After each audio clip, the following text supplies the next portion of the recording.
साथ आए हुए अंग्रेज़ जी और जितने भी बुजुर्ग यहाँ पर आए हुए हैं तमाम की खिदमत में इधर से अस्सलाम वालेकुम व आदाब। मैं आप लोगों से वोट मांगने के लिए नहीं आया, मुझे पता है यहाँ वोट किसके हैं और यहाँ पर नहीं सिर्फ यहाँ से लेकर के चुंगरा के कोने तक हमारे जो जिम्मेदार हैं वो सामने बैठे हुए हैं। मैं सिर्फ इसलिए आया हूँ कि पार्टी का ऊपर से हुक्म हुआ कि हम लोगों को हर पोलिंग स्टेशन पर जाना, ये हमारी अखलाकी जिम्मेदारी है। वोट हमारे कितने कहाँ पर ये सब हमें पता है और ये हमारा जो इलाका है यहाँ से लेकर के मलिकोट हो, सरसोत हो या कि चुंगरा बरंगला हो, ये सब एरिया हमारे सरपंच साहब का है और यहाँ के जिम्मेदार हैं और पार्टी को भी पता है और यहाँ के जितने भी लोग हैं वो वोट किसको देंगे इस चीज़ के लिए नहीं भेजा कि आप जाओ वहाँ से वोट मांगो, लेकिन इसलिए उन्होंने भेजा है कि इतने दूर दराज इलाके में इतने जंगलों के अंदर रह करके अगर वो भारतीय जनता पार्टी को याद कर रहे हैं या उसका शुक्रिया अदा कर रहे हैं तो हमारा अखलाकी फ़र्ज़ बनता है कि हमारे कुछ लोग वहाँ जाएँ। इसके लिए उन्होंने, हम जब चसाना में गए उन्होंने कहा कि हमारा शेड्यूल जो है थोड़ा सा बिजी है, इलेक्शन बिल्कुल करीब आ चुका है, इसलिए हम जो है मैडम जी को आपके साथ भेजेंगे, आपको भी थोड़ी सी तकलीफ करनी वहाँ पहुँचना है। मैंने पार्टी का हुक्म माना और हमारी मैडम जी भी आई। जैसा कठिन रास्ता है आप सबको पता है, मैं भी आपकी तरह पहाड़ों में रहने वाला आदमी हूँ, मेरे लिए कोई मुश्किल नहीं था।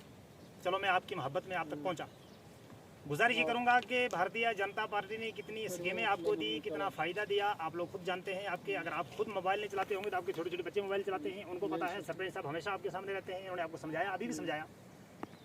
मैं तो आपसे सिर्फ इतनी गुजारिश करने के लिए आया कि आज कुछ लोगों ने ढंढोरा पीटा हुआ है, वो जन्नत का टिकट लेकर के घूमे और कहते हैं कि जो बंदा बीजेपी में चला गया वो चला जाएगा जहन्नम में। मैं आपसे गुजारिश ही करूंगा, मुझे जो मिलता है, जो भी ये फतवा देता है, जो भी ये टिकट बांटता है, मैं उससे गुजारिश ही करता हूं कि क्या आप लोग राहुल गांधी के कंधे पे बैठ के जन्नत में जाओगे? नहीं सर। क्या आप लोग जो है रमन भल्ला की पीठ जनाब का कांडी चढ़ के तुम जन्नत में जाएगा? नहीं। क्या आप लोग चौधरी लाल सिंह का बैग उठा के जन्नत में जाएंगे? नहीं। ये जो जन्नत का टिकट बांटने वाले और जहन्नम का टिकट बांटने वाले ये कहते हैं कि आप लोग जब बीजेपी में जाओगे आप जहन्नम में चले जाओगे। तो आपसे मैं इतनी गुजारिश करने के लिए आया हूँ कि जो कोई ये फतवा जारी करने वाला होगा उसका फतवा मेरे पास लेके आना, उस मौलवी को भी लेके आना, फिर मैं उसको बताऊंगा सबसे पहले फतवा लगता किस पर है, किस पार्टी का आदमी है, आपके पास कौन सा लीडर है जिसके पास जन्नत की चाबियां हैं, मुझे बता दो, मैं भी उसको वोट दूंगा तो ताकि वो मुझे जन्नत में लेके आ जाए। बहरहाल जब इलेक्शन का दौर आता है, अब मुखालिफ पार्टियां जो हैं उनके पास कोई बाकी बहाना बचा नहीं है। अब छोटा सा बहाना ये बचा है कि हम जन्नत और जहन्नम का टिकट बांटे। अपना भी पता नहीं है कि हमें जहन्नम भी कबूल करेगी या नहीं करेगी, लेकिन वो लोगों को जो है टिकट बांटते जा रहे हैं कि वो जन्नत में चला गया, वो जन्नत में चला गया। अगर आप लोगों के पास इतना ही फैसला आप करने वाले हैं तो पहले अपना बताइए ना, आपका ठिकाना कहाँ है। मैं गुजारिश ये करूँगा कि ये प्रोपेगेंडा करके लोगों को जो है डबल माइंड किया जा रहा है, कभी उनको जो है मिसगाइड किया जा रहा है, कभी उनको जो है जनाब वाला अंडर प्रेशर किया जा रहा है। परसों मुझे एक आदमी कह रहा था, भारतीय जनता पार्टी का कारकुन है, कश्मीरी खानदान से, मैं नाम नहीं लूँगा, हो सकता वो बुरा मान जाए। उन्होंने कहा जी मुझे लोग बड़े परेशान करते हैं, कहते हैं आप भारतीय जनता पार्टी में चले गए तो आप चले जाएंगे जहन्नम में। मैंने फिर उसको इसी तरीके से गिन करके बताया, मैंने कहा बोलो कि आप किस एक की पीठ पे चढ़ के जन्नत में जाना चाहते हो। और मैंने चैलेंज किया कि आप सामने आकर के मेरे साथ बैठ करके बात करो, जिस आपने लीडर को आप जन्नती साबित करोगे मैं उसी मजलिस में बैठ करके दलील के साथ उसको जहन्नम में साबित कर दूँ। और जन्नत में या जहन्नम में जाना जो है ये वोट पर डिपेंड नहीं करता है, इसके बहुत सारे मामलात होते हैं जो काम करके बंदा जहन्नम में जाता है। मैं बताऊंगा तुम्हारे लीडरों के कौन से काम है, एक ही काम ऐसा है जो जहन्नम का कोई तबका भी शायद कबूल करे या ना करे। तो आपसे गुजारिश करने के लिए मैं यही आया हूँ कि यहाँ पर जो ये लोग कहते हैं कि भारतीय जनता पार्टी जो है मुसलमानों की दुश्मन है, ये मुसलमानों को ये कर देगी वो कर देगी, ये कहते क्यों हैं? इनकी मजबूरी ये है कि बाकी कोई बहाना इनके पास बचा नहीं है। अभी यही लोग आज जो है 21 तारीख है जी सर, 21 तारीख को सुंगड़ी में जलसा था। ये लोग जो है कल बड़ा ऐलान कर रहे थे कि चौधरी लाल सिंह जी आ रहे हैं वहाँ पर। आज जाकर के चौधरी लाल सिंह के गले में हार भी डाले होंगे, उनके हाथ भी चूमे होंगे, मालाई भी पहनाई होंगी, सारा कुछ किया होगा। वही चौधरी लाल सिंह जो हैं भारतीय जनता पार्टी ने अपनी पार्टी से क्यों निकाला था आप लोगों को पता होगा। कठुआ के केस में निकाला था, ये हमारे सरपंच साहब को पता होगा। आज की वीडियो जो है बिल्कुल सोशल मीडिया पर वायरल है, यूट्यूब पे चल रही है। उधर हुआ क्या था कि जब केस चला था आसिफा का केस जब चला तो ये था भारतीय जनता पार्टी में, ये एकदम मैदान में कूद पड़ा। जब केस चला तो इसने जाकर के रैली निकाली, तो बोला ये केस जो है इसको खुर्द करना है और ये जो गुज्जर बकरवाल यहाँ के इनको दबाना है। जब ये आज भी आप देखते हैं यूट्यूब पर सबूत मौजूद है, बिल्कुल सर। जब ये जाकर के वहाँ निकला और रैली लेकर के गया कि यहाँ के गुजरों को, यहाँ के मुसलमानों को दबाना है, केस नहीं चलना चाहिए, महबूबा मुफ्ती ये करती, फला वो करती है, तो बीजेपी में उस वक्त था, उन्होंने इसको हाथ पकड़ करके बाहर का रास्ता दिखा दिया। बोलो यहाँ पर ये काम बोला, यहाँ पर काम नहीं चलेगा। और आपके सामने है कठुआ के केस में किस बंदे ने क्या किया। आज वो बंदा जो है वो आ गया मुसलमानों का सज्जन, वो आ गया मुसलमानों का दोस्त, उसको मालाई भी पहनाई जा रही है, हाथ भी चूमे जा रहे हैं, और बीजेपी जो है वो मुसलमानों की दुश्मन। मैं गुजारिश ये करूँगा कि यहाँ ना मुसलमानों की दुश्मनी का सवाल है ना मुसलमानों की दोस्ती का सवाल है। यहाँ पर सवाल है सिर्फ कुर्सी का। यहाँ पर सवाल है जनाब वाला सिर्फ अपने, अगर उसको कुर्सी मिल जाती है या उसको थोड़ी इज्जत मिल जाती है तो सारे ही सज्जन बन जाते हैं, और जिसकी तरफ से थोड़ा सा उसको जनाब वाला इज्जत ना मिली या कुर्सी का थोड़ा सा खतरा हो गया वो मुसलमानों की दुश्मन है। दूसरी मिसाल मैं आपको ये दूँ कि यहाँ हमारी जो डिस्ट्रिक्ट रियासी है, यहाँ के जितने उलमा हैं, एजाज साहब यहाँ के जनावाला औकाफ के मिनिस्टर रहे हैं, उस वक्त से हमारे मौलवी लोग तड़प रहे हैं कि रजौरी के अंदर औकाफ जो है वो चल रहा है, वक्फ बोर्ड जो है वहाँ पर मौलवियों को पैसा मिल रहा है, मस्जिद के अंदर जो इमाम उनको तनख्वाह मिल रही है। आज तक किसी पार्टी ने डिस्ट्रिक्ट रियासी के अंदर वो वक्फ बोर्ड जो है या के जो है क्या नाम लेते हैं उसका औकाफ जो है उसको लागू नहीं किया। ये आप किसी भी मौलवी से पूछ सकते हैं। जो मौलवी फतवा लिखता है कि भाई आप लोग जहन्नम में चले जाओगे, वही मौलवी जो है उसको बोलना है कि कलम रोको थोड़ी देर के लिए, आप हमें ये समझाओ कि ये जो है हमारा जो औकाफ है, ये वक्फ बोर्ड जो है ये रियासी में लागू हुआ है या नहीं हुआ है।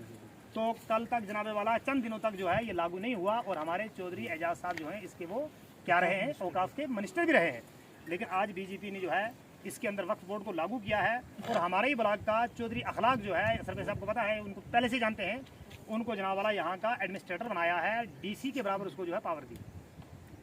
मैं आपसे गुजारिश करूँ कि अगर बीजेपी मुसलमानों की दुश्मन है तो फिर हमारे ही गुजर आदमी को उठा करके, क्या पूरी डिस्ट्रिक्ट रियासी में उसको वही गुजर मिला था? क्या पूरी डिस्ट्रिक्ट रियासी में उसको ब्लॉक चसाना का आदमी मिला था? लेकिन ब्लॉक चसाना का है, एसटी से है, तूली बनना का है, हमारे बीच का है, उसको बीजेपी ने उठाया और उठा करके डीसी के बराबर उसको जो है क्या दे दिया, ओहदा दे दिया। और ओहदा दे करके उसके हवाले क्या किया है, सिर्फ मदरसे और मस्जिद, बाकी कोई काम नहीं है उसका। पार्टी के अंदर जो काम दीगर करते हैं वो अलग रहे, लेकिन जो डिपार्टमेंट दिया है, डिपार्टमेंट के अंदर उनकी जिम्मेदारी यही है। आप देखो किस मस्जिद के अंदर जो है बाथरूम सही नहीं है, किस मस्जिद के अंदर जो है इमाम नहीं है, किस इलाके के अंदर लोग कमज़ोर हैं वो मस्जिद नहीं बना सकते हैं, कहाँ पर ऐसे लोग कमज़ोर हैं कि जो बच्चों को दीनी तालीम नहीं दे सकते। मैं आपसे गुजारिश करूँ, जो लोग कहते हैं कि हम मुसलमानों के सज्जन हैं, हम मुसलमानों के जनाब वाला हमदर्दी हैं, उनको तो मुसलमानों के लिए आंगनबाड़ी सेंटर सही से नहीं खुल पाए और स्कूल सही से नहीं चल पाए, और लेकिन बीजेपी है वो जो मुसलमानों की कह रहे हैं दुश्मन है, वही हमारे इलाके से वक्फ बोर्ड एडमिनिस्ट्रेटर हमारी एसटी में से उठा करके उसको जिम्मेदारी दे रहे हैं कि आप जाकर देखो किस मस्जिद के अंदर क्या है, कहाँ पर मकतब नहीं चल रहा है, और जो मौलवी हैं उनकी आप जो है जनाब वाला सनतें ले लो और उनका जनाब वाला जितने भी कागजात हैं वो ले लो, तो गवर्नमेंट जो है उनको बाज़ाब्ता तनख्वाह देगी। मैं आपको बताऊं कि अगर वो वाकया में जो है इस चीज़ की दुश्मन है तो फिर उसको मस्जिद बनानी है कि गिरानी है, या उसको मदरसा बनाना है कि गिराना है। अब इसमें एक चीज़ ऐसे होती है कि यूपी से या किसी दूसरी जगह से कोई फोटो या कोई वीडियो उठा करके लोग वायरल कर देते हैं, देखो जी बीजेपी वाले ये मस्जिद गिरा रहे हैं या मदरसा हटा रहे हैं। असल में चीज़ ये होती है कि बीजेपी सरकार हो चाहे कोई भी सरकार हो, चलो पहली सरकार का अलग मसला रहा, मैं खासकर बीजेपी की बात करूँ, बहुत देर पहले इन्होंने ऐलान कर दिया था कि जो मदरसा है अब तमाम वो मदरसे जितने भी आपके जितनी भी मस्जिदें हैं उनकी बाज़ाब्ता आप जो है रजिस्ट्रेशन करा दो, उनको गवर्नमेंट के रिकॉर्ड के अंदर लाओ, ताकि हमें पता चला ये मस्जिद ये मदरसा जो चल रहा है इसकी इनकम कितनी है, इसका खर्चा कितना है, पैसा कहाँ से आता है, कहाँ खर्च होता है, और अगर कोई कमी है तो बाज़ाब्ता गवर्नमेंट की तरफ से बहुत सारे ऐसे मदरसे हैं जिनके अंदर मौलवियों को 70-70 हज़ार तनख्वाह मिलती है, यूपी के अंदर है, बरेली शरीफ के अंदर है, तो बाज़ाब्ता मौलवियों को तनख्वाह मिल रही है। तो अब हम देखेंगे खर्चा कहाँ से आता है, क्या है, जो कमी हमारे पास होगी, जो कमियाँ जो होंगी तो उसमें जनाब वाला हम क्या करेंगे, बाज़ाब्ता मौलवियों को लगाएंगे, उनको तनख्वाह देंगे, और साथ में ऐसा करेंगे कि दुनियावी जो तालीम है वो भी हम मदरसे के अंदर चालू करेंगे, ताकि वो बच्चे आगे चल करके मौलवी बने, मौलवी के साथ साथ वो मुलाजिम भी बने, ताकि उनको जा करके लोगों से पैसे ना मांगना पड़े, उनको 10-10 रुपये 5-5 रुपये भीख ना मांगनी पड़े, वो मौलवी भी बन जाए, साथ में अपना कारोबार चलाने के लिए जो है उनको बाज़ाब्ता गवर्नमेंट की तरफ से तनख्वाह हो। जब ये बार बार जो है ऑर्डर निकला, बार बार जो है हुकूमत ने कहा कि रजिस्ट्रेशन करो, जो रजिस्ट्रेशन नहीं होगी, जो हुकूमत के खाते में नहीं आएंगे, जो बोर्ड के तहत नहीं आएंगे, तो वो गैर कानूनी साबित होंगे। तो जब बार बार नोटिस निकाली, जितने भी मदरसों की रजिस्ट्रेशन होगी, जो भी वक्फ बोर्ड के तहत आ गए, जो भी रिकॉर्ड के अंदर आ गए, वो मदरसे चल रहे हैं, बाज़ाब्ता सरकार उनको तनख्वाह दे रही है। अब जो मदरसा कई बार नोटिस निकालने के बावजूद भी वो जनाबे वाला रिकॉर्ड में नहीं आया, तो अब उसको तो कानून बंद करना पड़ेगा ना, क्योंकि जिसका पता ही नहीं इनकम कहाँ से आ रही है, खर्चा कहाँ से हो रहा है, पैसा कहाँ से आ रहा है, फंड कहाँ से आ रही है, कल वो लोग अगर ये गलत नहीं करेंगे लेकिन बदनाम तो होंगे ना, उनको पूछा जाएगा पैसा कहाँ से आ रहा है, तो उनके लिए थोड़ी मुश्किल होगी ना। इसलिए आप देखो कि अगर मिसाल के तौर पर मेरा मकान बना हुआ है, मैं जनाबे वाला रोड के अंदर मैंने मकान बना दिया है, बाज़ाब्ता नोटिस निकल दिया है कि भाई आपका मकान गैर कानूनी है, इसको उठाओ, चाहे वो बीजेपी का हो, कांग्रेस का हो, एनसी का हो, पीडीपी का हो, किसी का भी हो, उसके लिए नोटिस आएगी बार बार, एक बार नोटिस आएगी, दूसरी बार आएगी कि भाई गैर कानूनी है, इसको हटाओ। तो जब जनाबे वाला बार बार नोटिस निकालने के बावजूद भी उसे अमल नहीं होगा तो बुलडोज़र आएगा, वो बुलडोज़र आकर के उसको, चाहे वो बहादुर सिंह का मकान है, चाहे वो फैज़ हुसैन का है, चाहे वो कश्मीरी का है, चाहे वो गुज्जर का है, बुलडोज़र को हटा दे, क्योंकि गैर कानूनी है। इसी तरीके से अगर कोई मदरसा जो है वो गैर कानूनी तौर पर था, उसको अगर हटा दिया तो दूसरी पार्टी वालों को बहाना कुछ नहीं मिला, उन्होंने वो उठा करके एकदम भगा दिया, जनाब वाला मोबाइल में चला दिया, ये देखो जी इन्होंने मदरसे हटा दिए, ये देखो जी फलां जी इन्होंने खत्म कर दी। कहने का मकसद ये है, आज से पहले जितनी पार्टियाँ आई हैं आपने देखा है, जनाब वाला भी सरपंच साहब कह रहे थे कि खल में आटो वह आदमी रोटी पकावा है। आज से पहले जितनी भी डेवलपमेंट हुई है, जो भी कोई स्कीम आई है, तो आपने देखा होगा हर पंचायत के अंदर 2 या 4 लोग होते थे, उनको दे दिया जाता था, क्यों था ही उनके पास उतना। लेकिन आज मोदी ने जो भी स्कीम निकाली है, आप अपनी जगह सोच सकते हैं जाकर के कि जो भी स्कीम निकाली है वो हर पार्टी के बंदे के लिए।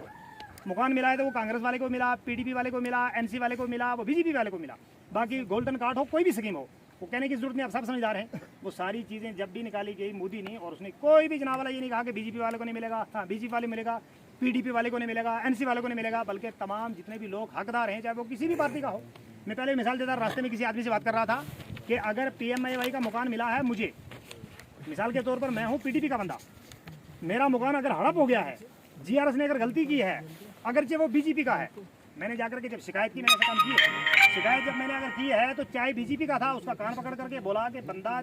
चाहे PDP का हो लेकिन इसका हक है, ये मकान इसको मिलना चाहिए। बहुत सारे ऐसे काम मैंने किए हैं और SDM साहब के पास मैंने एप्लीकेशन दी है, वो मकान वहाँ से वापस आए हैं। कहने का मकसद ये है कि जो भी स्कीम आई है वो पार्टी बेस पे नहीं आई, जो भी स्कीम आई है वो मजहब के नाम पर नहीं आई है, वो सब के लिए आई है, हिंदू, मुस्लिम, सिख, ईसाई, PDP, कांग्रेस, जो भी हो, हमारा जो हक है हमने सबको देना है। आज जो है वो सब कुछ हम तक पहुंचा है, आज हमने उसका हक अदा करना है। वो किस अंदाज से, अभी आपके सामने सरपंच साहब ने भी फरमा दिया है कि वो हमने इस अंदाज से हक अदा करना है। आपको पता है जम्मू से लेकर के छबलास तक ये जो इलेक्शन हो रहा है, ये इतना एरिया है, अब इस एरिया में सिर्फ मेरी पोलिंग स्टेशन के या आपकी पोलिंग स्टेशन के वोट जाने या ना जाने से कोई फर्क पड़ता नहीं, फर्क पड़ता। लेकिन मसला ये है कि लाखों में जब वोट जाएंगे, जो जीतने वाला बंदा है उसको जीत के आना है। लेकिन उसने देखा, ये बात मेरे ज़हन में पहले आ रही थी जब मैं रास्ते में चल रहा था, कि हमारा जो 1 नंबर का पोलिंग स्टेशन है, ये एक ही नंबर आना चाहिए। तो हमारे सेक्रेटरी साहब ने भी बता दिया कि उनको पता है जब उनकी जो है पेटी सामने जाएगी तो स्टार्टिंग इधर से स्टार्टिंग होगी, और उस वक्त वो देखेंगे चाहे 10 ही हैं लेकिन है वन साइड। जब 10 के 10 वन साइड जाएंगे, उन लोगों की नज़र में आ गया कि फलां जो इलाका है कितने कट्टर हैं और कितने शुक्रगुजार हैं और कितने एहसान पसंद लोग हैं, कि उनके चाहे 10 थे, चाहे 20 थे, चाहे 100 थे, लेकिन वन साइड हैं, डेवलपमेंट लोग नहीं है। तो उनकी नज़रों में हमारी पहचान होगी। इस पहचान के लिए हमने कोशिश करनी है, और हर जो हमारा बूथ है, जो पोलिंग स्टेशन है, उस पर हमने यही करना कि हमारे जितने भी वोट हैं वो वन साइड जाएंगे। क्योंकि कांग्रेस को हमने 17 साल से देखा हुआ, कोई नई चीज़ तो है नहीं। BJP हमारे पास है, अगर 10 साल आई तो रिजल्ट हमारे सामने है। जो दुश्मनी का एक काम जो शोषण डालते हैं ना हमारे मुखालिफ पार्टियों वाले, कि BJP ने यह गलत कर दिया, 24 घंटे नहीं होते हैं कि BJP का ऐसा सबूत सामने आता है कि मुंह तोड़ जवाब वो मुंह दोबारा खोल नहीं सकते। उन्होंने कह दिया कि BJP है जनाब वाला जो मुसलमानों की दुश्मन है, मदरसा बंद कर दिया है। मेरा एक साथी है, हाफिज इकबाल नाम है उसका, उसने मेरे साथ 1 साल पढ़ाया है। उससे जब मैंने बात की, उसने कहा यूपी में एक मदरसा है, ढकिया नाम है जगह का, वहाँ पर जो हमारे उस्ताद हैं उनको 70,000 गवर्नमेंट की तनख्वाह मिलती है। वो पढ़ा रहे मदरसे में, लेकिन तनख्वाह किससे ले रहे हैं? BJP से। गुजारिश ये करूंगा कि हमारी जितनी भी डेवलपमेंट हो रही है, तो वो सामने देखो पड़ी में ऊपर मकान कहाँ चढ़ा हुआ है, ये तो हमें सरकार ने दिया है। अब परसों जो है हमारा एक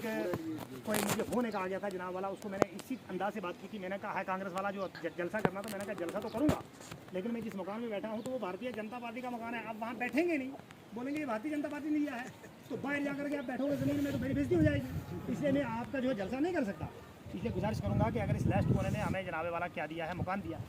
राशन दिया है, जितनी भी स्कीमें, मैंने गुजारिश की कि वो स्कीमें जो हैं वो मैं आपको सुनाने के लिए नहीं आया, आप सब जानते हैं। लेकिन मैं इतनी गुजारिश करने के लिए आया हूँ कि अगर आपने BJP को वोट दिया तो आप जहन्नम में चले जाएंगे। कांग्रेस को देकर के अगर आप जन्नत में चले जाएंगे, ये सबूत जो मौलवी आपको देने वाला होगा उसको मेरे पास भेजें। और उसको ये भी, मैं छुप की बात नहीं करूँगा, उसको बोलो मोहर के मकाम पर इलेक्शन के बाद आकर के बैठ जाना। अगर ये फैसला आपने करना या किसी के ऊपर फतवा लगाना कि फलां बंदा BJP में चला गया, जन्नत में है, तो उसको मैं मोहर के मुकाम पर तमाम लोगों के और उनके लीडरों के सामने बैठ करके साबित करूंगा, और मौलवी को शुरू करूंगा कि फतवा किस लीडर पर लगेगा, कहां से लगेगा, उसको वहां से शुरू करना पड़ेगा।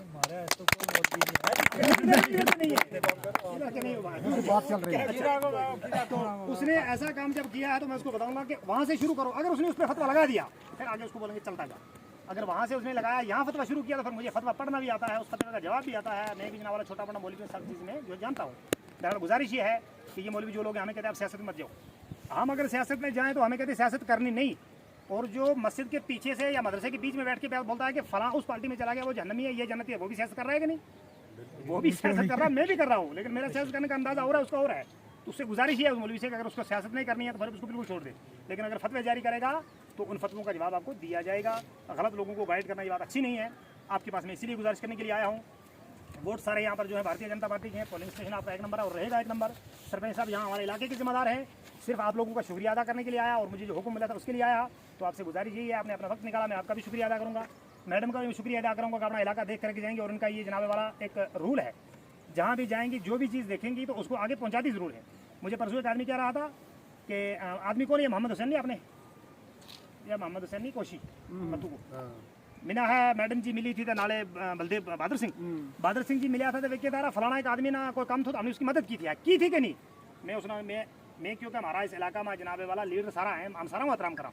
लेकिन ओमा समयाल जी है उसको मैं एक अंदाजो किया कि जेडी भी शिकायत उसके को पहुंची इज्जत थोड़ी उसने हाल नहीं करती जनाबे वाला इज्जत थोड़ी सोती एक घंटा फोन करा कि उसने आगे यकीन कि इसमें मसला हल हो जाएगा तो चुप हो जाएगी जे ना आए यकीन किसी दूसरा ना लावाई फिर ना आए फिर तीसरा ना लावे फिर चौथा ना लावे रात का 12 बजता है इज्जत थोड़ी इज्जत मसलो हल ना हो तो इज्जत सोती नहीं लीडर सारा काबिल एहतराम है लेकिन अंदाज अपना अपना उसने इसने कहा मिना या गल के था तो मैंने यकीन नहीं तो आया मैं हाँ बिल्कुल उसके बाद मीटिंग हुई थी जनाब वाला बाणी उतो पहुंचे तो गुजारिश यह है कि मैडम ओमा मैडम जिस एरिया में गई तब खुद थारा बीच मारने वाली है मेरा तो मतलब एक ग्राम है ना उनके तारुफ कराऊँ लेकिन मैं इस चीज़ ने आजमाया है कि जिस एरिया में गई कम से कम जेडी भी चीज़ देखी आज भी जनाब पुल की वीडियो बनाई घरा करना के तो पारू के तो ना आता इस पुल की हम वीडियो शीडियो बना के जनाब आगे देंगे तो पुल बनने लड़े तो वो गजो आए नहीं फिर दुनिया के नहीं बनाई वीडियो पता नहीं सही बन पाई कि नहीं तो जिस एरिया में गई जी भी चीज़ दिशा उसमें जनाब वाला मोबाइल के अंदर कैद कर लेना आगे पहुँचानो इस तरह को लीडर है